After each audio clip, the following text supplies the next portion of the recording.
Hello बच्चों, आज मैं आपको एक्सरसाइज 7.2 समझाऊंगी।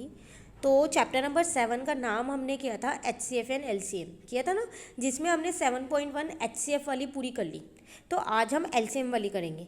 तो देखो, जैसे हमने HCF में 3 मेथड सीखे थे ना अपने, एक तो कॉमन फैक्टर वाला सीखा था, एक प्राइम फैक्टराइजेशन सीखा था और एक लॉन्ग डिवीज़न सीखा था, यही सीखे थे। तो आज भी हम 3 ही मेथड सीखने वाले हैं। एक लिस्टिंग मल्टीपल सीखने वाले हैं, ठीक है। उसके बाद एक हम प्राइम फैक्टराइजेशन और एक लॉन्ग डिवीज़न, ठीक है ना।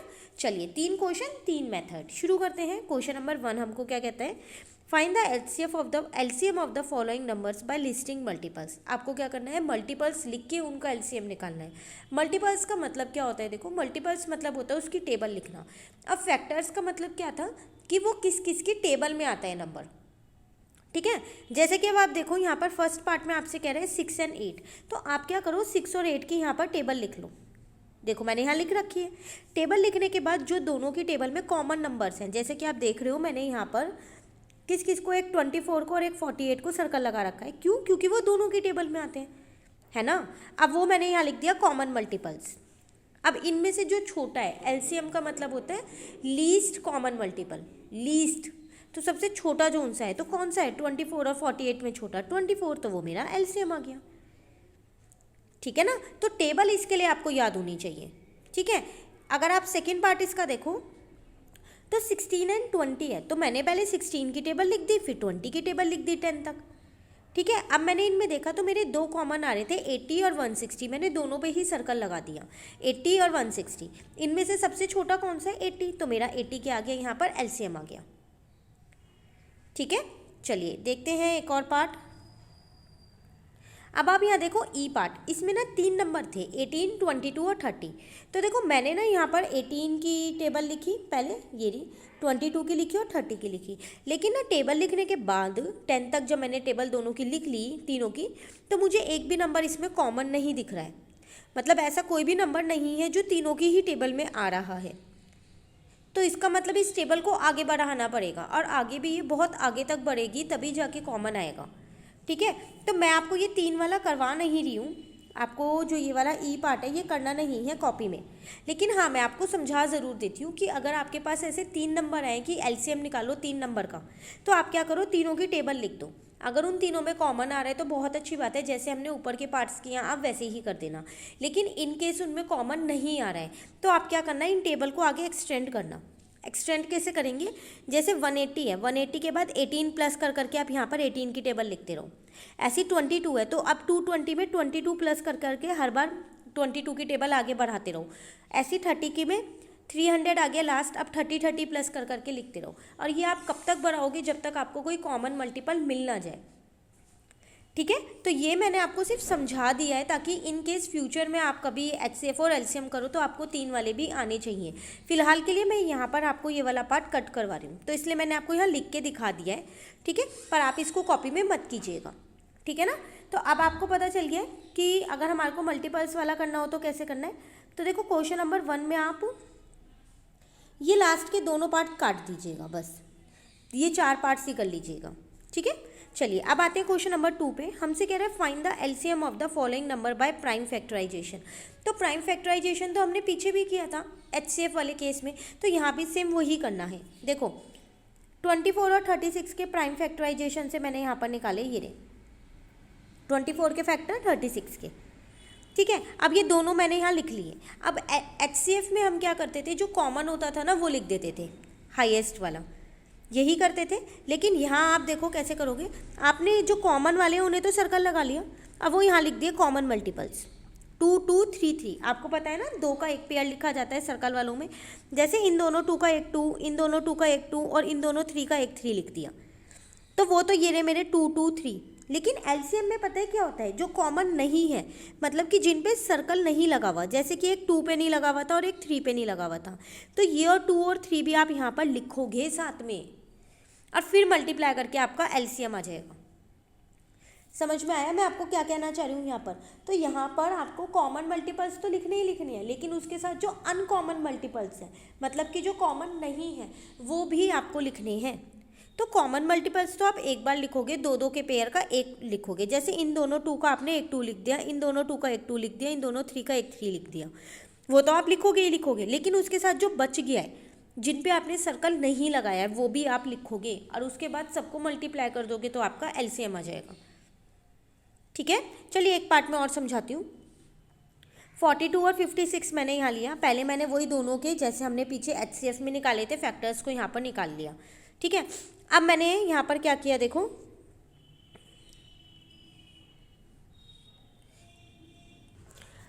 देखो ठीक है ना। तो देखो मैंने पता है यहाँ पर क्या किया, जो ये 2 दोनों में कॉमन थे और 7 थे वो लिख दिए, और उसके बाद जो सर्कल नहीं लगे हुए हैं जैसे 3 2 2 वो मैंने और साथ में यहाँ पर लिख दिए। तो देखो एक बार 2 एक बार 7 आएगा ये रहा, और 3 2 2 ये लिखे हुए, बस सबको मल्टीप्लाई कर दिया, आंसर आ गया। ठीक है, एक चीज़ मैं आपको यहाँ पर क्लियर करना चाहूँगी, जो ये मैंने यहाँ कॉमन मल्टीपल्स लिखे हैं ना, ये वाले, ये मैंने सिर्फ आपको समझाने के लिए लिखे हैं, आपको ये नहीं लिखनी है। ठीक है, ये लिखना है, ये लिखना है, इसके बाद सीधा एलसीएम लिखना है। अब आपको पता चल गया होगा हमने एलसीएम कैसे निकाला है। जो सर्कल वाले हैं उनको एक एक बार लिखा है और जो सर्कल वाले नहीं है उनको लिख दिया है, तो आप ये लाइन नहीं लिखोगे। ठीक है, सेम ऐसे ही आप इसमें ये वाली लाइन नहीं लिखोगे।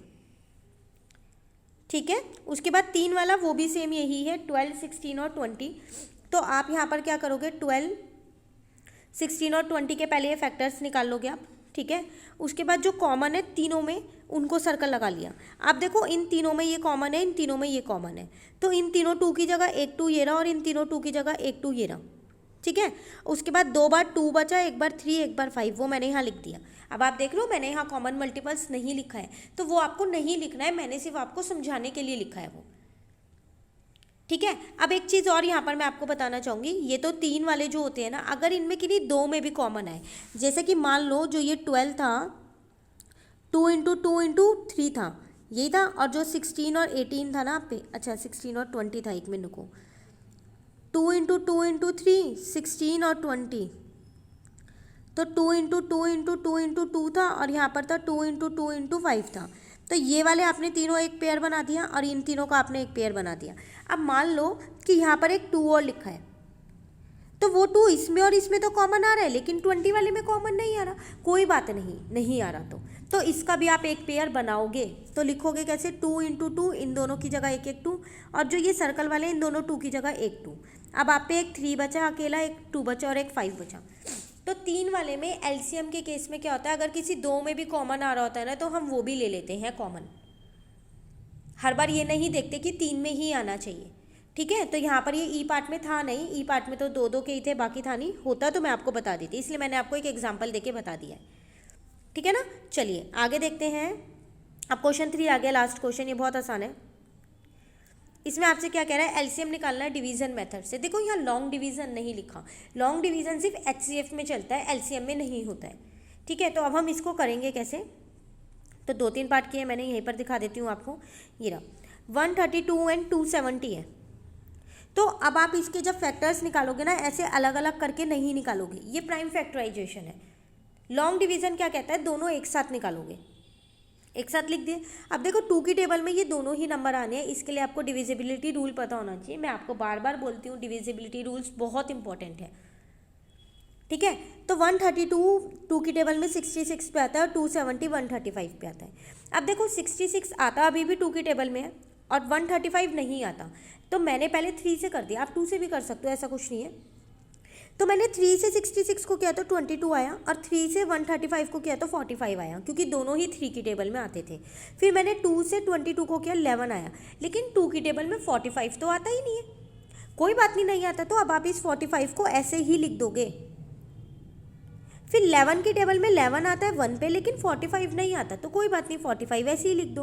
अब 3 की टेबल में 45 15 पे आता है, 3 की टेबल में 15 5 पे आता है, 5 की टेबल में 5 1 पे आता है। ये आपको जब तक करना है जब तक नीचे 1 1 ना आ जाए। ठीक है, बस अब कुछ नहीं करना, इन सारे नंबर्स को लेना है, इधर वालों को जो ये वाले हैं इनको यहाँ पर लिखना है, और क्या करना है, मल्टीप्लाई कर देना है, तो आपका आंसर आ जाएगा। ठीक है, चलिए एक और पार्ट देखते हैं और अच्छे से आपको समझ आ जाएगा। मैंने अब की बार यहाँ पर 3 वाला ले लिया है, ये रहे वो तीनों। तो ये तीनों में से 2 नंबर 5 की टेबल में आते हैं क्योंकि उसके पीछे 5 और 0 लिखा है, और एक नंबर नहीं आता 5 की टेबल में। कोई बात नहीं, उस नंबर को हम ऐसे ही लिख देते हैं 242, और बाकी के इन दोनों नंबर को 5 से डिवाइड करके लिख दिया। ठीक है, अब देखो 2 की टेबल में ये वाले दोनों नंबर आते हैं लेकिन 33 नहीं आता, तो कोई बात नहीं, 33 मैंने ऐसे ही छोड़ दिया, बाकी दो 2 से डिवाइड करके लिख दिए। ठीक है, अब देखो यहाँ पर 3 की टेबल में ये 33 आता है लेकिन ये दो नंबर नहीं आते, तो कोई बात नहीं, इन दो नंबर को मैंने ऐसे ही छोड़ दिया और 3 से 33 को डिवाइड करके लिख दिया। अब 11 की टेबल में ये 11 भी आता है 1 पे और 121 भी आता है 11 पे। 19 नहीं आता तो मैंने 19 को ऐसे ही छोड़ दिया, 19 का 19 ही लिख दिया। अब 11 की टेबल में 11 1 पे आता है लेकिन 19 नहीं आता, उसको ऐसे ही लिख दिया है। ठीक है, अब 19 की टेबल में 19 आ गया, तो तीनों के नीचे 1 1 आने चाहिए, तब तक आप इसको सॉल्व करते रहोगे। एलसीएम कैसे आएगा, जो ये वाले नंबर्स हैं इनको यहाँ पर लिखा मैंने और मल्टीप्लाई कर दिया, तो मेरा क्या आ गया, एलसीएम आ गया। तो आपको अब समझ में आ गया। तो आप 3 नंबर वाले करो, 4 नंबर वाले करो, 2 नंबर वाले करो, सारे तरीके इसी से ही होंगे, सारे डिवीज़न मेथड में। जो जिसकी टेबल में आ रहा है उसको उससे डिवाइड कर दो।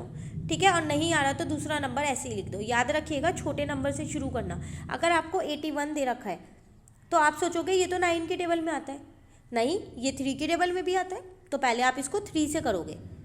हाँ, अगर कोई ऐसा नंबर है जो 9 की टेबल में ही आता है 3 की में नहीं आता, तो हम सोचे भी, है ना, लेकिन ऐसा कोई नंबर आपको मिलेगा नहीं वैसे। तो हमेशा पहले आपको छोटे नंबर से करना है, बस इस चीज़ का आप ध्यान रखिएगा। ठीक है, एक और पार्ट मैंने किया, देखो 4 वाला सेम वही तरीका लगाया है, इसमें भी कुछ चेंज नहीं किया है।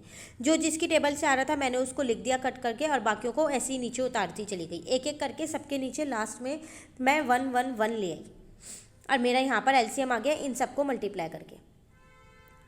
ठीक है ना, तो ये थी आपके पास छोटी सी एक्सरसाइज थी, 3 क्वेश्चन 3 मेथड थे जिसके अंदर ये हमने किए। अब मैं जल्दी से आपको कॉपी वर्क दिखा देती हूँ। तो ये आपके पास 7.2 का क्वेश्चन नंबर 1 का ए और सी पार्ट है। उसके बाद ये आपके पास ई पार्ट है क्वेश्चन नंबर 1 का, जो कि आपको नहीं करना है। ठीक है, उसके बाद ये क्वेश्चन नंबर 2 है।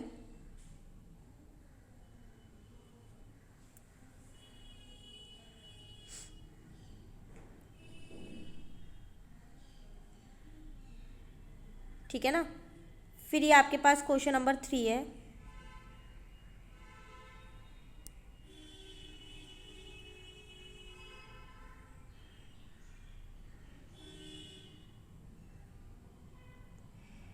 ठीक है, ये रहे सारे पार्ट्स, बस।